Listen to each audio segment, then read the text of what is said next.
If she wishes to, the member can come and align them with her own records. The Honourable David Parker. Thank you, Mr Chairman. Part 2 of this bill at clause 21 continues with this ridiculous notion that the Housing Corporation should not proffer advice to the government. Clause 21 continues that, sir. Mr Chairman, we live in a country which is wealthy. We're told every day by the National Party that we're living in a wealthy country. And yet, increasingly, people can't get houses to live in. We've got more people living in parks. The number of homeless is increasing. We're seeing that in the newspapers, in magazines like North and South.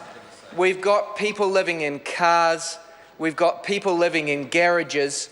And we've got members of Parliament like Paula Bennett referring people in housing need to the camping ground to live in caravans and huts.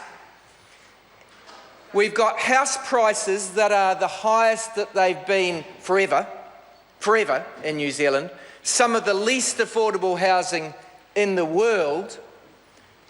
We have the lowest rate of home ownership in New Zealand since the 1950s, and yet the government says they don't want decent advice about housing. In the social housing sector, it has got so bad from the ridiculous mismanagement by this government. They don't let Housing New Zealand answer questions about need. They have stopped that already, Mr Chairman. It's got so bad in Labour Party constituency offices, in part because National Party members sometimes, quite frequently, won't even address the causes of concern of their constituencies, that mean that those people are coming to Labour Party offices in addition to our own constituency voters. It's got so bad that our staff are pulling their hair out.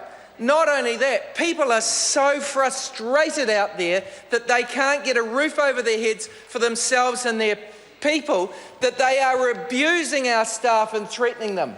Now, that's never excusable, but the level of frustration in society has become so high that we have had cases in South Auckland where people are pulling knives on our staff. They are so frustrated that they cannot get an answer as to where they can get emergency housing, and yet we've got less advice coming from the ministries because they don't want to know. I drove to Invercargill a couple of weeks ago. I went down through Owaka and came through the southern parts of Invercargill as I came in. The private rental stock, which the basic level of which will always be held up by the government rental stock, is in an abysmal state. These are cold parts of New Zealand. There are rotten houses with holes in the wall.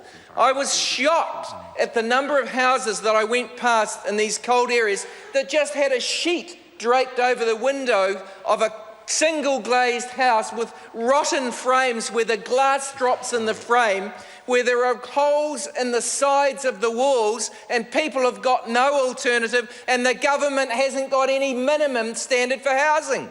All of those houses are legally let in this wealthy country where poor people suffer because of the inadequacy of the government's housing policy. Paula Bennett rates herself as the next leader of the National Party.